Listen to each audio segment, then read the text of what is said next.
we have to really escalate the noise we make so that we'll be heard.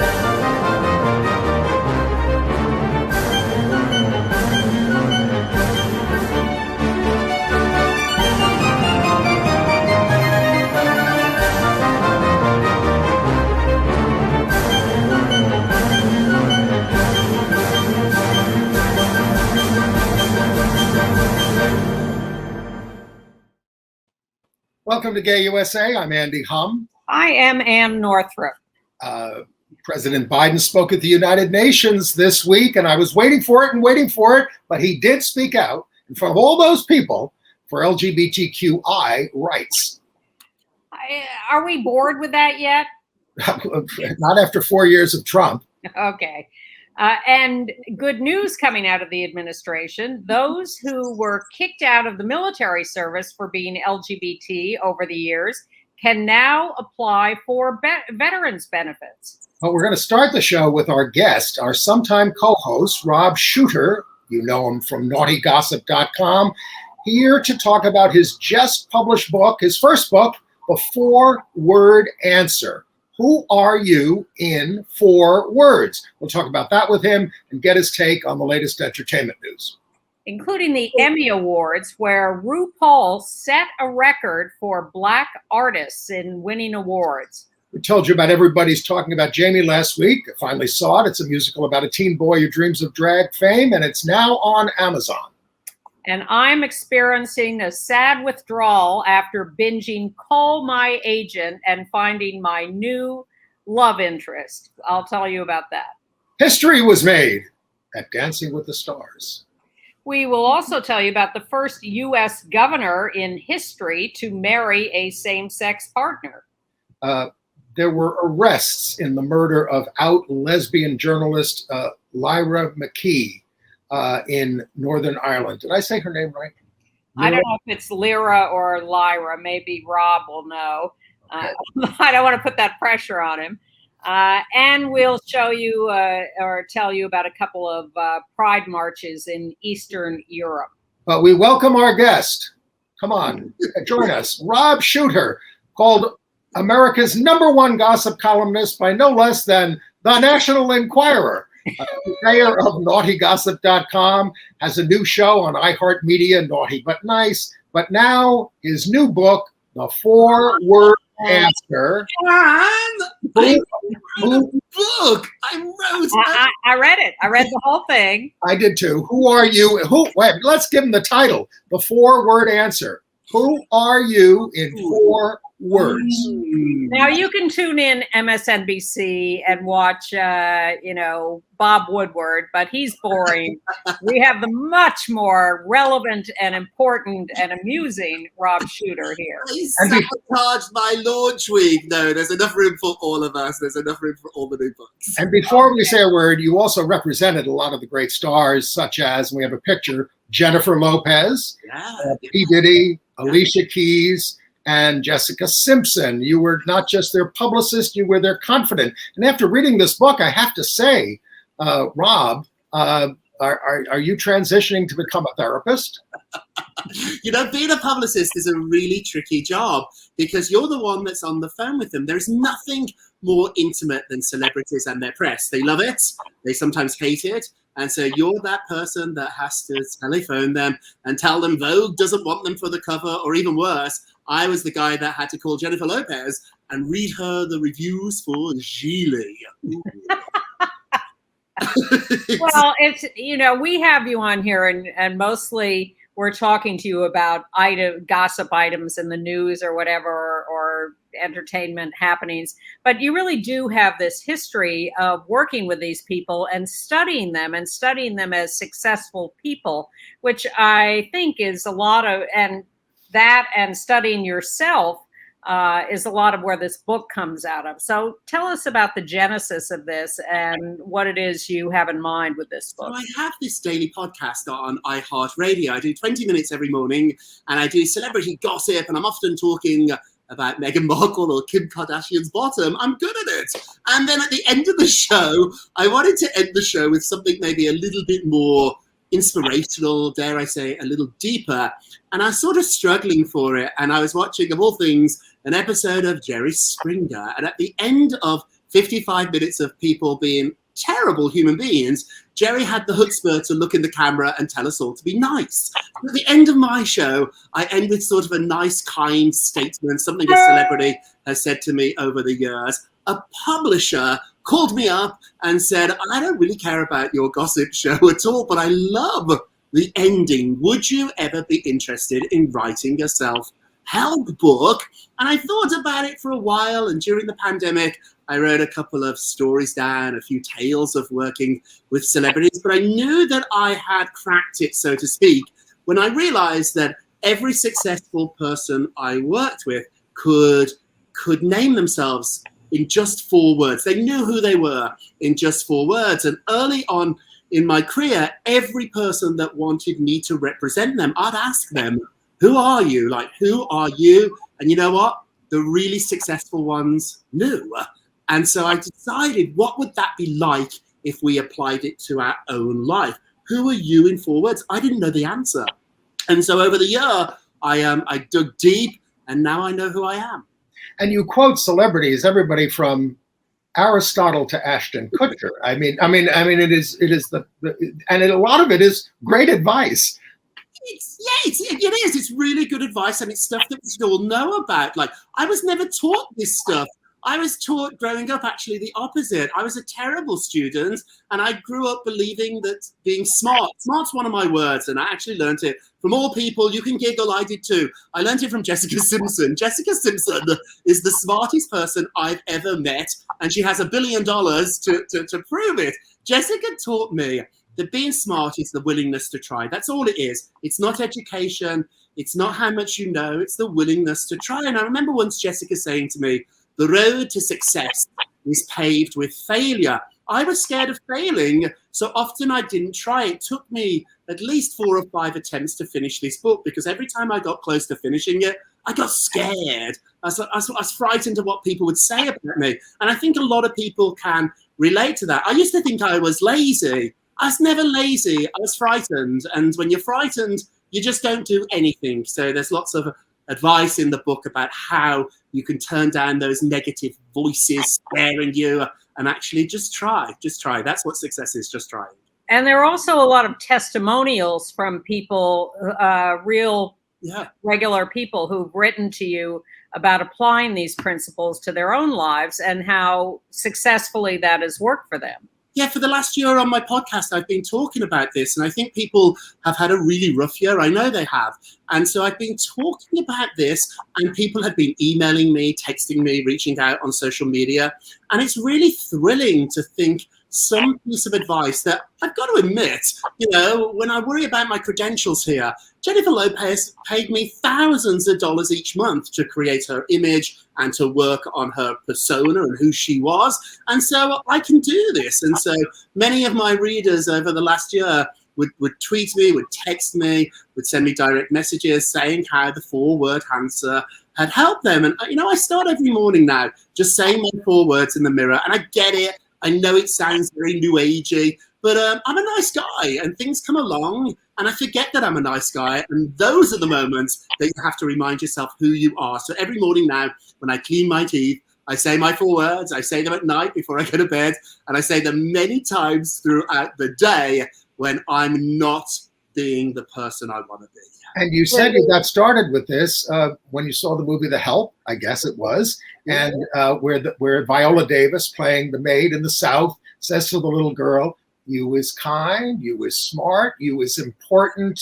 And that's what you ask each of us to see about ourselves, that each of us has kindness, smarts, importance, and, well, we have to come up with the 4th word. The 4th one, but it actually happened. I remember in Working Girl, I love that movie with Melanie Griffiths. Towards the end, Sigourney Weaver doesn't know where she got the idea from, and Melanie did. And I think that's the same with authors. Where did the idea come from? Always starts with an idea. Even though I represented some of the biggest stars in the world, I was going to the Met Gala, I was going to the Oscars, I was going to the Golden Globes, I lost who I was. I didn't know who I was. And being Jessica Simpson's publicist doesn't make you Jessica Simpson.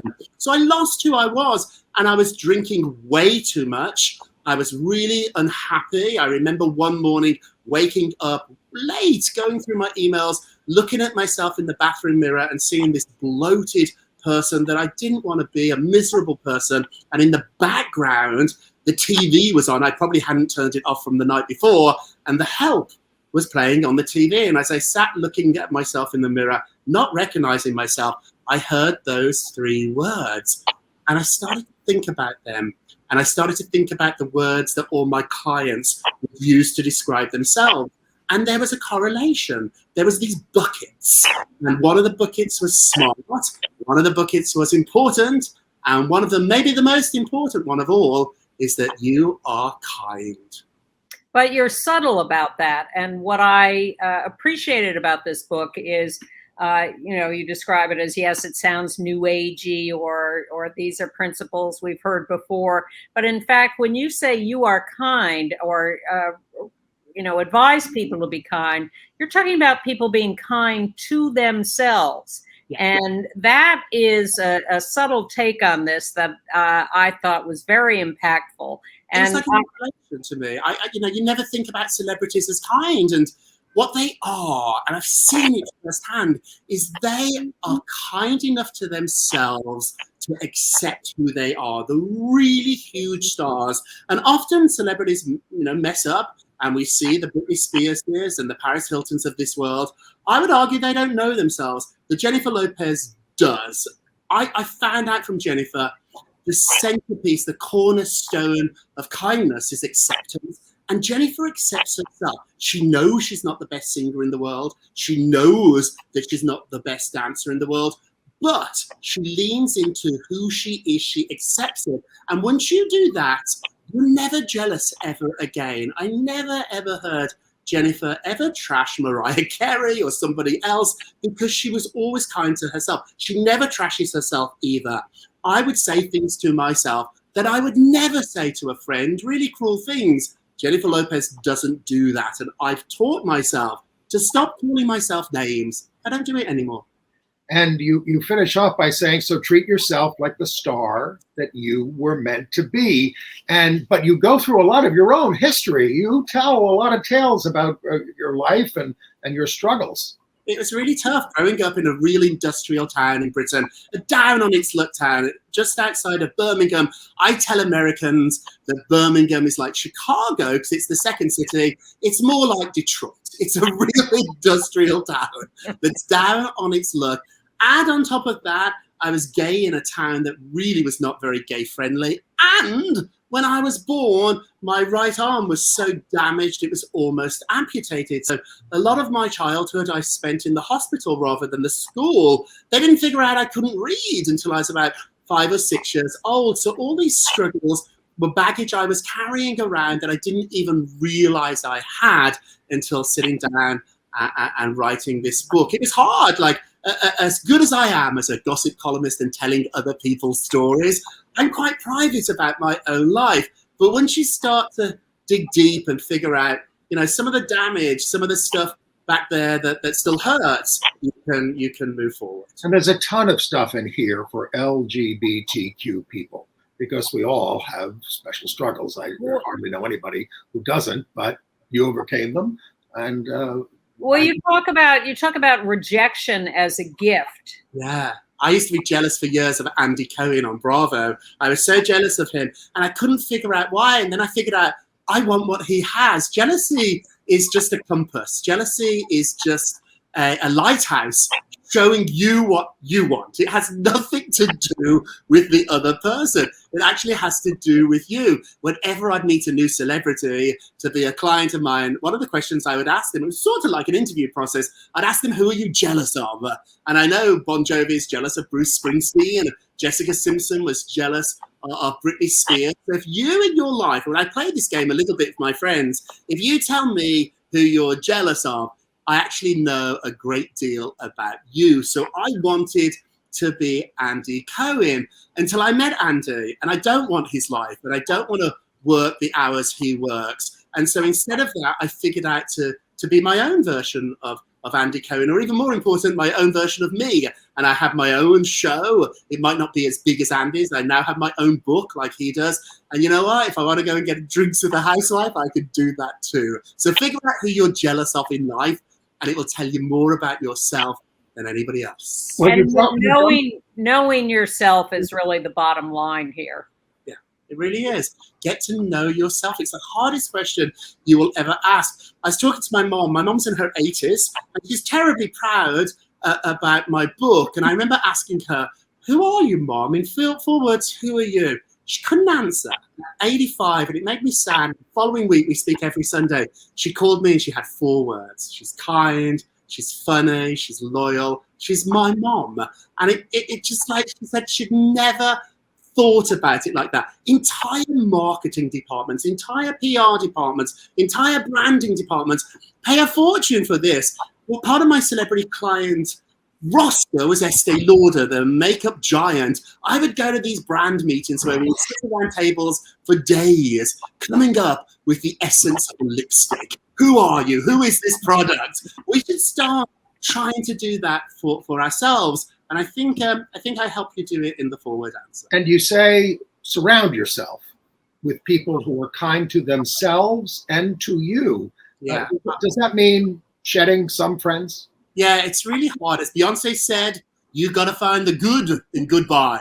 I'm really good at saying goodbye, because the reason you hang out with people that are not kind to you is because you don't feel important enough not to. When I started being kinder to myself, my friends who I thought were my friends, who were never that nice to me, I stopped hanging out with them. And once you stop doing that, you make room in your life for your people. You will find them. They're out there. You just got to look for them. But you're not going to do that until you have time to do it. The other thing in the book that I love too, that I think about all the time, is I used to say I was too busy all the time. I'm too busy.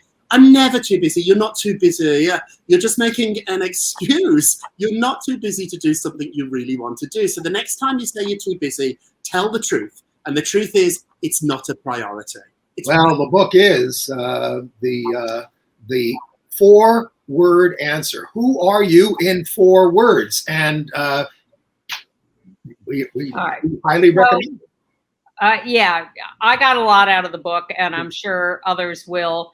But now we're going to exploit your presence here by moving on to entertainment news immediately, and starting with the Emmys, because that was the big event this last weekend. And one of the unfortunate losers at the Emmys, while always fabulous, was Billy Porter and Pose. I was really heartbroken that they didn't win anything in their last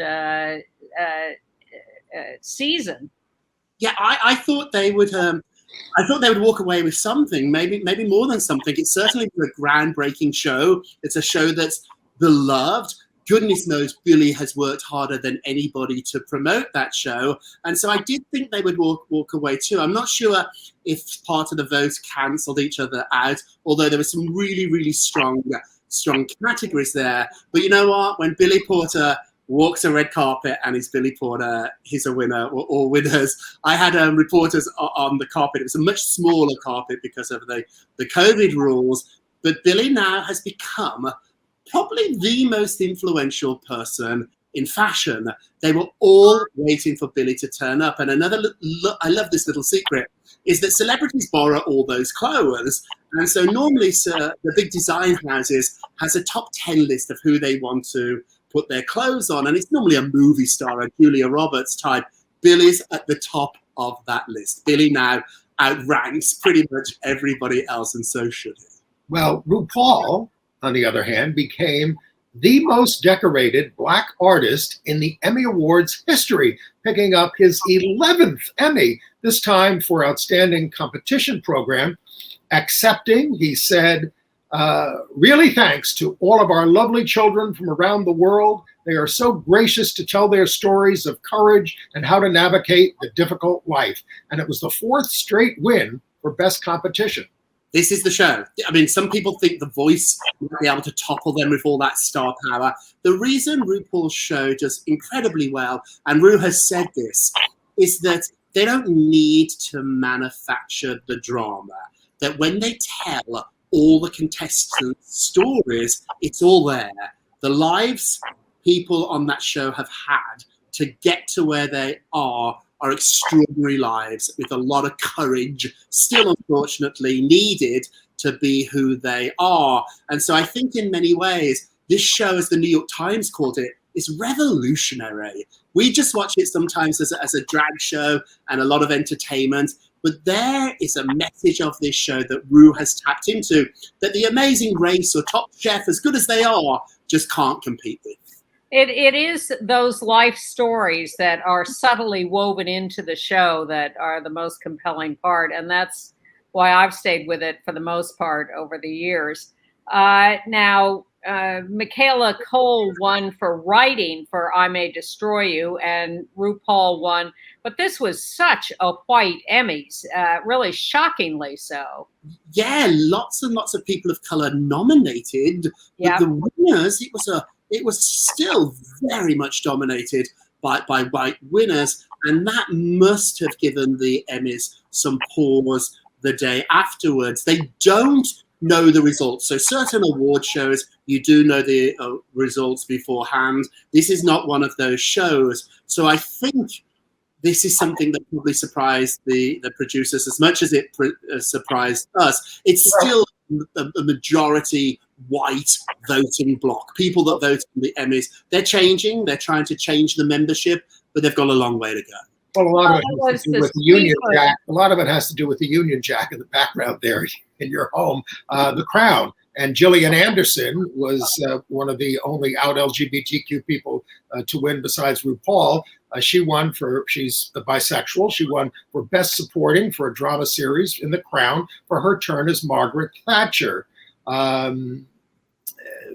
So, she's a big supporter, by the way, of the Trevor Project and co-founded a mentoring program for marginalized youth in South Africa.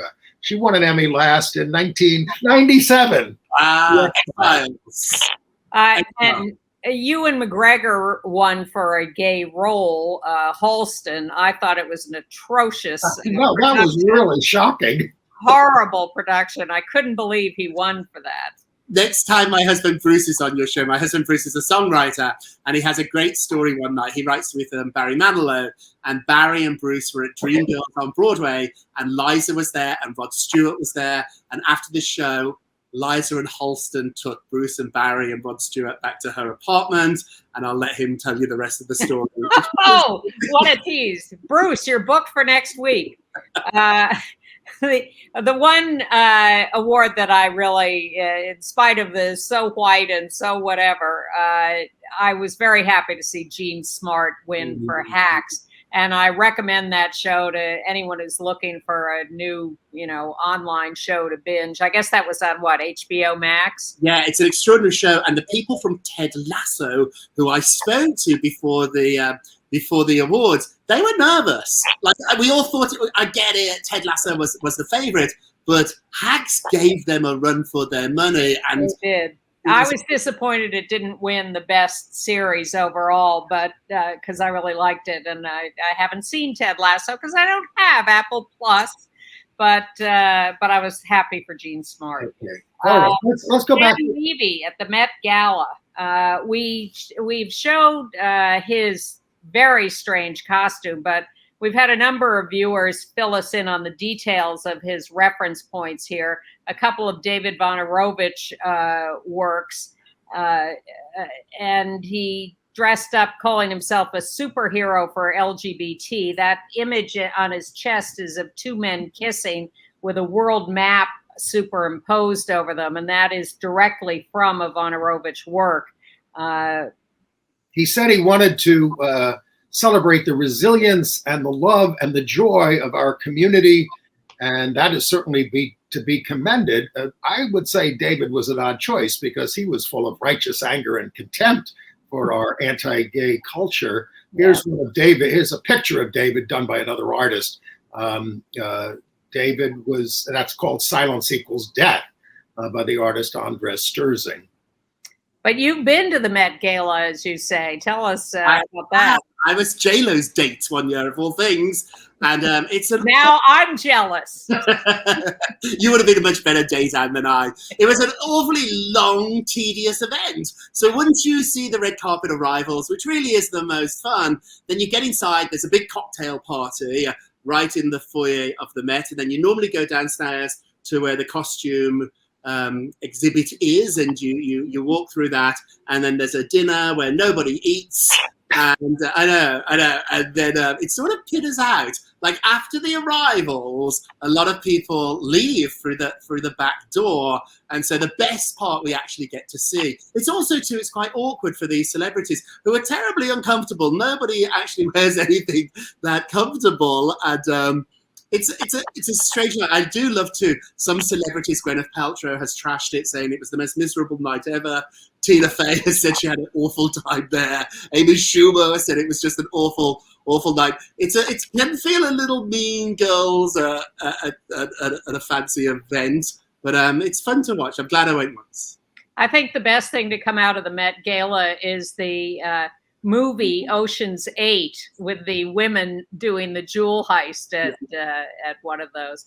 All right. Well, one of the most fabulous and presumably more comfortably dressed there was Little Nas X, who is everywhere these days and who I'm totally crazy about because there is such joy in everything he does.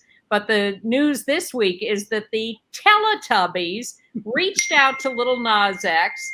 They redid his new album cover with each of them in his pose on the album and said, "Can we get a feature on the next album?" And he replied and said, "Absolutely yes." Will this get them banned in Texas? It's already, though, we joke about it, but some right-wing politicians are already very angry about this. This might be one of the greatest marketing ploys for music I've seen in a really long time. I don't think he expected the Teletubbies to respond to this. And it just shows you how far we've come. Not so long ago, brands would have stayed away from anything, I think, this controversial. And now, no, they're jumping in. He's the hottest thing in music, and inside the Met, he's the one that everybody went up to get their photograph taken with, including Madonna. Everybody wants to be part of him. Oh, wow. She's always after the hottest young thing. He's 22. And he name-checked each of the Teletubbies in reply. And he said, Tinky Winky and I will do the hook, and Dipsy and Poe will do this, and Lala will do that. And I was blown away by it. I thought it was magnificent. Not exactly groundbreaking, but quite wonderful. I did see the Amazon movie of Everybody's Talking About Jamie, which I saw as a stage show directed by Jonathan Butterell. There's the star there. What is his name? Come on, I have it written down. Anyway, it also stars Richard Grant playing a drag queen. Oh, that's Max Harwood in the middle, who is making basically his star turn there. It is full of cliches, but it just hangs together and it moves you, and the music is very catchy, and I had a great time.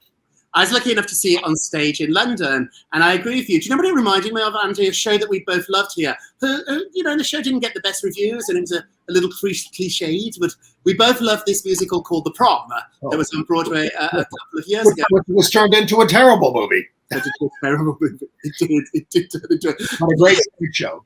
This held up. It's a delight if you can get over to London. See it. It's a really fun day. Okay, that's the boys section. Now here's the girls section. My new real obsession is Call My Agent, starring Camille Cotin. Yes, exactly. Wow. She plays a lesbian who is one of the top agents at a small Paris talent agency. And this show has become a total viral hit. Call My Agent on Netflix, 4 seasons, 6 episodes per season. And she is just a dream as this lesbian lead. What did I want to say about it? Oh, now my mind is going because I've gotten to look at her again. I'm in withdrawal after having binged the whole thing. But it's very smart. It's very funny. It's poignant. It's a real treat. And now I sprinkle French phrases through my golf games, and I'm trying to resist doing it to Andy, but call my agent. Highly recommended. And history was made on Dancing with the Stars. It's only in its 30th season, and they finally got a same-sex couple dancing. JoJo Siwa there on the right with her pro dance partner Jenna Thompson. Not just the first same-sex couple, but leading the pack after the premiere. It's true. They got the highest score, and JoJo had to rescue the professional dancer Jen. Who fell. She took a stumble. It was hard to know which one was the professional and which one was the celebrity watching these two dance. For many years now, there's been talk about a same-sex couple, and it was always shot down, my insiders tell me, at ABC. Lance Bass from NSYNC was on the show, and there was talk about him dancing with a man, and obviously that didn't happen. And I think we've got to give credit here to Tyra Banks. She's not only the new host of the show, she's the new executive producer. Tyra Banks is not frightened of controversy or standing up for what's right. And so after 30 seasons, we get to see two great girls dance together. And JoJo sounds like she's read your book. She says, nothing I've ever done has been something I didn't want to do. And the only thing I would say was they did a quick step, which is a very fast dance. It was not sexy between the two of them. So when they get to a little more, slow dances, we'll see whether there's any romance. Wait for week five. They started us slowly. She's going to be in this, I predict, for a long time. She has an enormous fan base. This young lady got her start on Dance Moms, that reality show. She was on People magazine, but her young fan base is rabid, millions of followers on social media, and I bet they all vote. Well, we'll see what the rabid fan base of Elvira says. She has come out in a new autobiography, Yours Cruelly, Elvira, as in a relationship for 19 years with a woman who started off as her trainer, became her assistant and her lover, and they are still together. And she says she has not talked about this before because she was afraid of losing her career and afraid of what her fans would say. Well, then she read the 4-word answer. You're too kind. I actually bumped into her once at a TV show. I was backstage, and she was there, and I think it was pretty clear to everybody behind the scenes that these two were a couple. There's quite a few people in show business, though, that still, particularly of that generation, that still keep this secret. I'm glad that she finally came out, and wish them the best of luck. I was just reading recently about some, I think, younger male actor who had just come out and said his publicist or manager had advised him not to talk about it. So as you have done a lot of that work, what do you think about these publicists and managers who do that? It's an enormous amount of power these managers, these agents have, and there still is the belief that you will lose your fan base. And I think we're seeing that is not as accurate as what it was once feared to be, but very much so, particularly these leading ladies and leading men. It is proving something that we have yet to fix. But I do hear it still. I do hear agents and publicists. And we've got to remember too, agents and publicists make their money off the star making money. So a lot of it's fear-based. If your star is making a lot of money in the closet, why would you advise them to come out? We know the answer, but financially it's easier not to rock the boat, I guess. All right. Just a note for our viewers who are fans of Justin Vivian Bond, the fantastic, legendary cabaret performer. Viv and operatic countertenor Anthony Roth Costanzo are performing an act together, melding their styles at St. Anne's Warehouse through October 3rd. And a couple of editions of it are going to be available to watch online on the September 26th and October 3rd. And then Vivian's going on to appear at Joe's Pub, so take a look for that. So, Stephen Sondheim, 91, has a new musical in the works for next year called Square One with playwright David Ives. I thought Billy Eichner was unrecognizable as Matt Drudge in Impeached American Crime Story. And we also have some sad news. Fashion editor Richard Buckley has died at the age of 72. He's there on the right. He was the longtime partner and husband of fashion designer and director Tom Ford. And we also just lost Willie Garson at 57 of pancreatic cancer, one of the stars of Sex and the City, playing the gay partner of Mario Cantone, but straight in real life, and said he was a little embarrassed about it and would keep a little quiet on the set in the midst of all the other gay people, because he didn't want to sort of shove it in their face that he was straight. Well, so good to be with you, Rob. Thank you for having me. Thank you for your kind words. It's very exciting. It's a really exciting time. I got a box of books. Thank you from my publisher. When you sell a book, when it's printed, they send you a box, and it felt like Christmas Day. And I sent the whole box to my library where I went to high school. Hopefully, somebody at that high school can now dream as big as me. It's a big day. Very nice. All right. Well, we will see you soon in the building or elsewhere. I'm sure we'll have you co-hosting back here any minute. Good luck with the book, and thank you. Soldier on. Thank you. Thank you. Bye. All right. All right. Before we forget, September 23rd is Bisexual Visibility Day. And Niagara Falls is going to be lit in the bisexual colors of pink, purple, and blue. All right. I think the big news this week was that to mark the 10th anniversary of the repeal of Don't Ask, Don't Tell, tens of thousands of those who were forced out of the military for sexual orientation or gender identity, who were given other than honorable discharges, can now receive full Veterans Administration benefits. Don't Ask, Don't Tell forced out 14,000 service members, but it also affects people before that, after that, which adds up to about 100,000, many of whom are not still alive. President Biden said 10 years ago, a great injustice was remedied.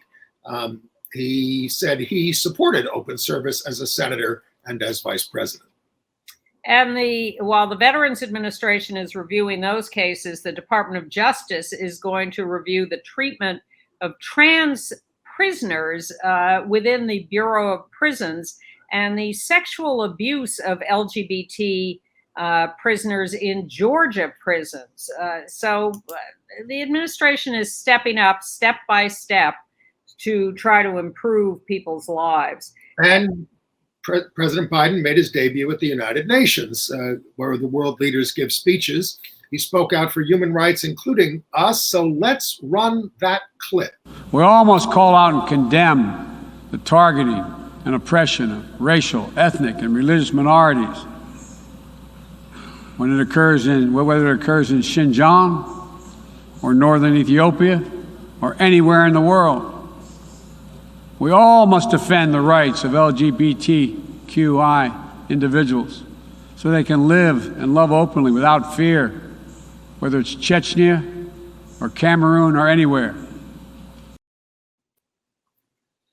Happy to hear that. Let's see some follow through. Of course, the big news this week you keep hearing about is what's going to happen to the big reconciliation and infrastructure bills held up in part by Senators Manchin and Sinema. But, and of course, they're not the only ones, but they're the front people for stopping this stuff or impacting it badly. But when Kyrsten Sinema ran for the Senate in 2018, we got a picture. She promised affordable health care, lower drug prices, and not letting insurance companies call the shots. But it's just what happened to her? Well, she perceives her constituency as being more middle of the road. As we hear about Arizona going more and more Democratic, she thinks that the key to her survival is to be a contrarian. I think she's someone who could lose a primary. I don't think Manchin is, but I think she is someone who could lose a primary. Anyway, to a more progressive Democrat. Yes. All right. In Texas, the wicked Attorney General Ken Paxton is suing the Biden administration for what he calls First Amendment right to misgender trans people at work. He's suing EEOC, saying letting trans people use proper restrooms will lead to violence against women and child molestation. They're just relentless in Texas, but Democratic candidates are stepping up to oppose Greg Abbott. Beto O'Rourke is talking about running. Matthew McConaughey is talking about running. Yeah. I finally think that we may have some success in Texas. Well, the architect of that abortion ban in Texas, Jonathan Mitchell, is arguing that Obergefell should be overturned along with Roe. We knew that was coming. He also wrote that he's already filed this, that Lawrence v. Texas has no basis in the Constitution. So let's bring back sodomy laws. Well, this is going to be the real test of this Supreme Court, because we have these 6 conservatives, or 5.5. Roberts has shown some willingness to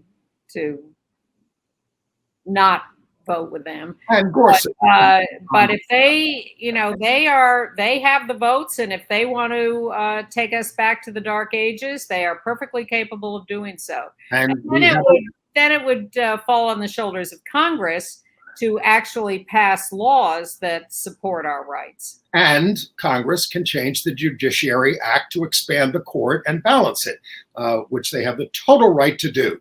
I support your theory. I just don't see Not a theory. They did it many times in the 19th century, and it can be done again. All right. We're now in the 21st century, Andy. Yeah, but the laws haven't changed. I mean, it was your ancestors. But the population has. Yes, and that's, originally, the reason they had 6 justices to start is because there were 6 circuits. Now we have 9 justices, but we have like 11 or 12 circuits. So come on. Okay.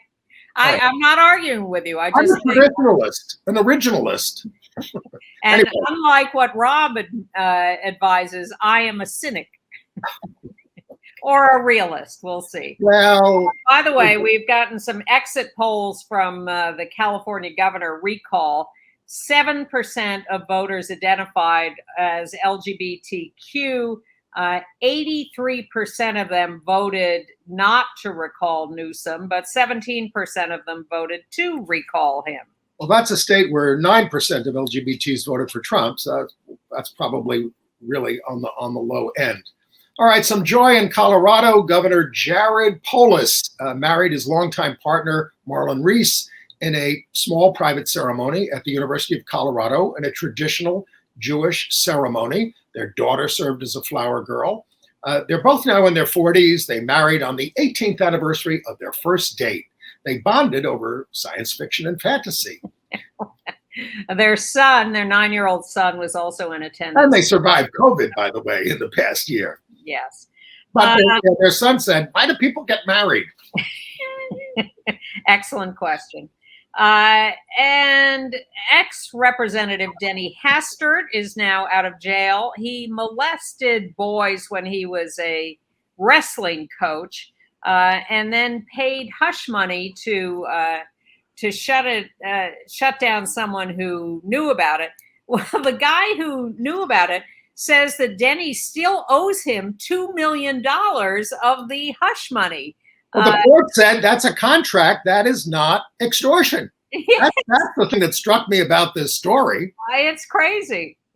He did just 1 year of prison. He was convicted of bank crimes. He couldn't be convicted of the abuse because the statute of limitations had run out.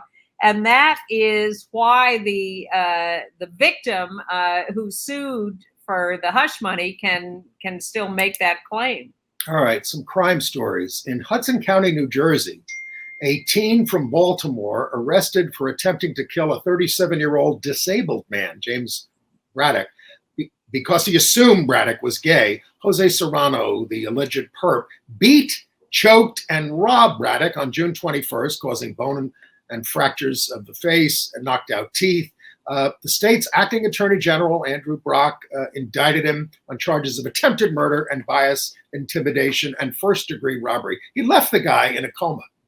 And is quoted as having no remorse for any of this. One has to wonder about his mental state. In Chicago, another murder of a trans woman, Brianna Ulmer, 25 years old, shot dead in the street early in the morning. Outpouring of love from family and friends.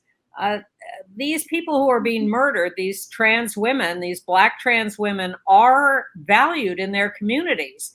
And these murders are robbing these communities of valuable people.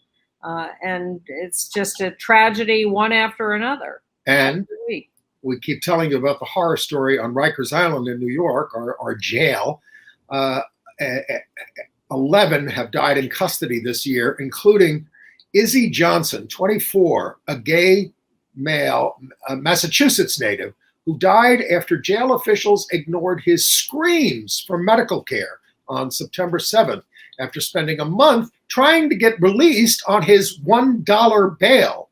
The medical examiner is looking into the cause of death. The Daily News said drug overdose, but inmates said he complained of stomach pain for a long time and that he had Asperger's. Rikers is a death trap, said Beverly Tillery of the Gay and Lesbian Anti-Violence Project. His family also said that the Rikers guards wouldn't allow him to show up for his scheduled Zoom hearings in court, and that's one reason he was still there. The guards would just ignore his scheduled hearings. They ought to send in the National Guard or something to. Well, they're talking about it. All right.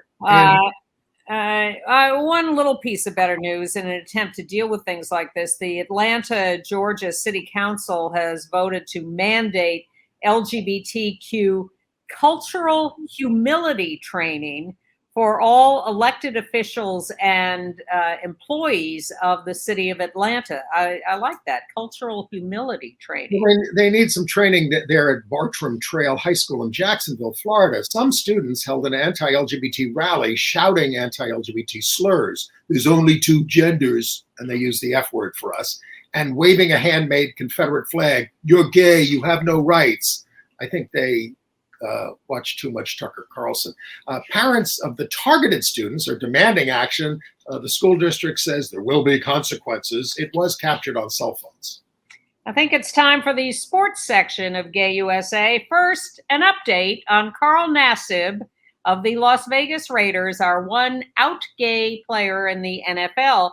The Raiders won again. They beat the Pittsburgh Steelers, another powerhouse team. The Raiders are turning into the little team that could. I have decided Carl Nassib is their good luck charm. And the Washington football team will be the first NFL team to host an official Pride Night during their season. It's very common in the Major League Baseball, hockey, soccer, and basketball. Yeah. And in wait, I've got it here. In the WNBA, we have another engagement to announce. Two players on the Connecticut Sun basketball team, Jasmine Thomas and Natisha Heidman, are now officially engaged. There they are, looking very happy. Congratulations to them. They're headed to the playoffs as the top-seeded team, and the team is coached by Kurt Miller, the only out gay man coaching in American pro sports. And an inspiring story from Leal, Illinois, outside Chicago. The school planned to hire a new women's lacrosse coach. Catholic school.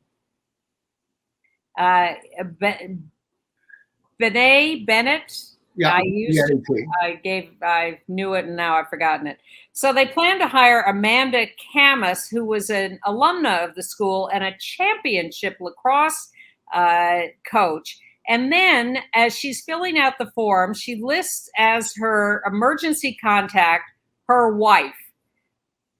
Well, offer to hire withdrawn because it is a Catholic school. Well, the kids went wild. The parents went wild. The alumni went wild. Thousands of people signed a petition. They held demonstrations. and the end result is hired. The Catholic school changed its mind. And here is a joyous celebration by a student outside waving a pride flag. Amazing story. Have we ever told the story of a Catholic high school backing down in this way voluntarily? What would they do without us? Well, usually you have to sue. Sometimes you win, sometimes you lose. But I cannot think of another instance where this kind of community support against the Catholic school ended up with us winning. In the case of an employee who's married to a same-sex partner, which usually is a complete disqualifier. So congratulations to everybody in Lille, Illinois. And congratulations to the San Francisco Giants, who sported a pride logo on their caps. So you can see it there. It's a little subtle. Thank you, Rich. Our director got a close-up. All the rainbow colors plus the trans flag colors. You can see the blue and the white, and there's some pink in there somewhere. And they also have a logo like that on their sleeve, not on this sleeve, on the opposite sleeve. We didn't supply a picture of that. But the Giants are way out there in celebrating this. And the players were quoted as saying they thought it was really neat and they loved wearing that logo. Okay. International news?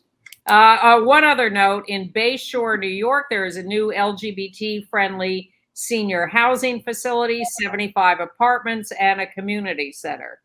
Okay. Nice. Yes, international news. In Northern Ireland, there have been new arrests in the murder of journalist and out lesbian Lyra McKee in Derry in 2019. She was covering rioting in the Cregan area.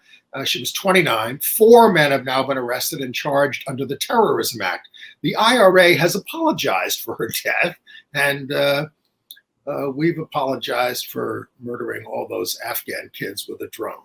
Yeah, well, we have about 6 minutes, so we're going to whip through this. Okay. Hong Kong gay games have been postponed from November next year, November 22 to November 23, supposedly because of COVID and travel restrictions, but really they should be moving them because of the political crackdown by China. No venues had been booked for this event a year out. That is unbelievable. You have to schedule this stuff years in advance. Right. In the Ukraine, thousands marched for LGBTQ rights in Kyiv, including soldiers and diplomats. It was called off last year due to the pandemic. And in Serbia, hundreds marched. We have some B-roll there for same-sex unions in Serbia. The out lesbian prime minister, Anna, say her last name? Brnabic. Yes, Brnabic did not join the march in Belgrade. She's the out lesbian there. Well, she's a little conservative. Police cordoned off the right-wing protesters who burned a rainbow flag. Okay, enough. In Madrid, Spain, 200 neo-Nazis marched in a gay neighborhood to say, get out, we don't want you, gay people should not exist, a different kind of march. In Hungary, the fascist Prime Minister Orban accused the European Union of blocking COVID aid over their conflict they're having over LGBTQ rights. And he says, I really want to be in this bloc. But he keeps violating their norms, as does Poland and a couple of other places. And it's not just about us, it's about judiciary. The liberal mayor of Budapest is thinking of running against him next year. And Hungary has also issued guidelines for broadcasters mandating ratings for LGBT TV and movies, like The L Word or All About My Mother. And they want the same ratings as gory horror movies with higher age restrictions. They're not banning them yet, but they are restricting them. The Pope said no to same-sex marriage, as he always does, but he said marriage is a sacrament. The church doesn't have the power to change sacraments. It is as established by our Lord, which is a lie, because if you look at history, sacraments have evolved in many ways. El Salvador's president is rejecting legalizing gay marriage and abortion. But he's going to have to withdraw from the American Convention on Human Rights if he sticks to that, because there are orders to do otherwise. And in Curacao, the court ruled the ban on same-sex marriage there is unconstitutional. And congratulations to Justin Trudeau for holding on, the pro-gay prime minister. Even though he mangled LGBTQ in trying to talk about us. In Cuba, the newest proposal for a new family code includes same-sex marriage and adoption rights. It needs Parliament's approval, then a public vote. The evangelicals there are getting up in arms about it, and we have 3 minutes left. Okay, Afghanistan, the Taliban has replaced the women's ministry with the Ministry of Virtue and Vice, and they're gonna. And 6 LGBT Afghans spoke to CNN saying they're in hiding, they're terrified. There are rumors of LGBT being attacked and raped in Afghanistan. Not good. And a great decision from the United Kingdom. The Court of Appeal overturned a high court ruling that a child of 13 or under would be able to consent to hormone blocking treatments. And puberty blockers, yes. Yes. Yeah, they've removed restrictions on that. And in Israel, an iconic pop singer, Sarit Haddad, 43 years old, has come out. Her partner is songwriter Tamar Yahalomi. They've written a song called A Love Like Ours. They have 2 kids under 16. AIDS news, remind you that Broadway Cares has their flea market this weekend on Schubert Alley on October 3rd, Sunday. Go to BroadwayCares.org for more information about that. Big reveal on the red carpet at a premiere of The Eyes of Tammy Faye here in New York. Jessica Chastain starring as Tammy Faye. Noticed someone on the red carpet, the gay man who was interviewed by Tammy Faye in 1985 as living with HIV. He is still alive. That is Jessica Chastain being stunned and then embracing Steve Peters. Very, very moving. And so that was a huge event there. You saw Cherry Jones in the background. She plays Tammy Faye's mother in the movie. She's now lesbian. President Biden, under pressure, plans to nominate the director of the African Centers for Disease Control to lead PEPFAR, the president's emergency plan for AIDS, a $7 billion worldwide operation. Dr. John Nkengasong from Cameroon, the first African to hold that post. He has worldwide experience. And the idiot governor of Georgia, Brian Kemp, is opposed to the COVID vaccine mandates because he said they tried to mandate for an AIDS vaccine and it didn't work. And Sarah Palin said, I'm one of those white common sense conservatives. I believe in science and I have not taken a shot. I don't think and Kemsade says he meant the HPV vaccine. Yeah, right. Okay. Well, that's it. That's all we have time for. Thank you to Rob Shooter. Highly recommend his book, The 4-Word Answer. And we will be back next week with more of Gay USA. Bye-bye.